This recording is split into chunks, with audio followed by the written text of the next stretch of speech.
Hey guys, Drano0, how you doing? Alrighty. Well, we added the 5 black Austalorp hens to our laying flock, and that gives us a total of 21 hens that was out here in our chicken coop and our chicken pen area. And I started feeling pretty bad because that was kind of a small area for them over there. They had that side over there that they could scratch in, and they had that side over there that they could scratch in. But I started feeling bad because I just didn't think that was enough room. So what I did was this section of fence between this tree and this tree, I cut the fence in the middle of this tree. That way if I need to, I can pull this fence back over and reattach it to this tree here. But I opened that up and we set them free. We let them out here to run around in the goat pen in the barnyard for a couple of reasons. One, it's going to help keep a lot of the bugs down. It's going to help cut down on feed costs. The ladies are going to have more area to roam and scratch and act like really real chickens. They're going to help keep these weeds knocked down. They've already knocked down quite a bit of these weeds. They're going to knock them down and keep it shorter for us. And since they are used, we've been doing this for a few days now, and we have not yet found any eggs anywhere other than the nesting boxes. This is where they're supposed to be, and the chickens don't have any trouble going back to their hen house to roost. So I'm happy with it so far. It's worked out great. The ladies are happy, and as we all know, happy ladies are productive ladies. Like I said, another great big bonus is it's going to cut down a lot on their feed consumption, which is less food that we got to buy. The more food that they can scratch out of the dirt and off of the hill here, the less we'll have to buy to supplement them. And so far, it's been working real well. We're still getting our normal, we get about, right now we're getting about 14 to 15 eggs a day, and they're all still in the nest boxes.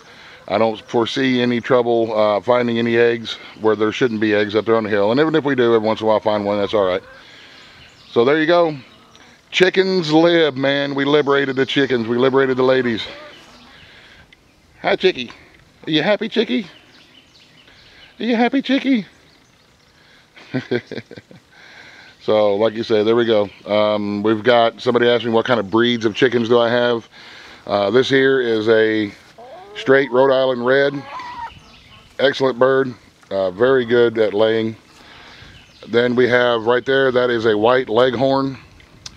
They're good layers. They're a really small bird. They're not a lot of meat on her. I grabbed them just out of a pullet box at one of the feed stores. They had a lot of trouble back in the winter time. They're really big combs and they're really big wattles. They're more of a warm weather bird than they are. We had one of them get a frostbite on her comb. So the Leghorns, but they are good layers, but that's about the only thing they are. Warm weather laying birds is what I would consider to be the Leghorn. And this is just my personal experience talking here. I'm not some expert chicken dude, right? And then we have got, let me find one. Where's the other? Right up there next to a little bit the goat. Let me see if I can zoom in on her a little bit. That is a white, I believe that's a white Cornish or a white rock chicken. You can tell the difference between her and the Leghorns because they're bigger. She's a bigger hen and she's got a smaller comb and a smaller wattle on her. The comb being the big floppy piece there on the top of their head that flops around whenever they're moving. That's the comb, and the piece underneath their chin is called the wattle. So we've got some of the white chickens, and then we have a cross right there. The red chicken with the white spots is a New Hampshire Rhode Island Red cross, and they're also big meaty birds that did a really good job laying and did a really good job weathering the winter time.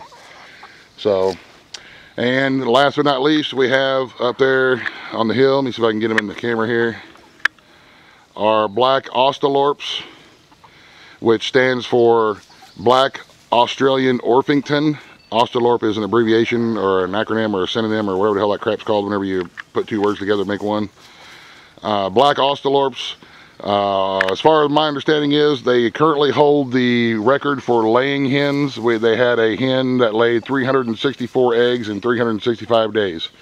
And they are going to, whenever they get fully grown, they'll be as big as the Rhode Island Reds will. So they're going to be a big meaty bird who are really good laying hens. And our next batch of chickens, we're going to get dark Cornishes, and because they're also a great big meaty bird, and we're going to breed the Cornishes with the Australorps, and we're going to have dark Cornish Australorps, which are going to be our new breed that we're going to have around here as far as laying goes and meat production. So there you have it. Chickens live, y'all. Chickens live. We got to keep them happy and keep them producing. And man, there's nothing better than an egg that was laid to take it in and fry it. Love them. And whenever they're done laying, you can cook them up and can them. So that's where we are so far with our chickens. I know a lot of you suggested that I do this last year, and I just didn't do it because I was just afraid that something was going to happen. But man, it's worked out really well. Letting them out and letting them run on the hill is going to be very, very beneficial, I do believe. There's no issues with the goats. You know, you see they're right here next to the goats. The goats, I think, are actually happy to have some company. You never know. I don't know. Who knows what goats are thinking. So anyway, there you go, y'all. We will see you later. Thanks for watching. Have a great day. God bless. The end, yeah. Buzz, buzz, the end.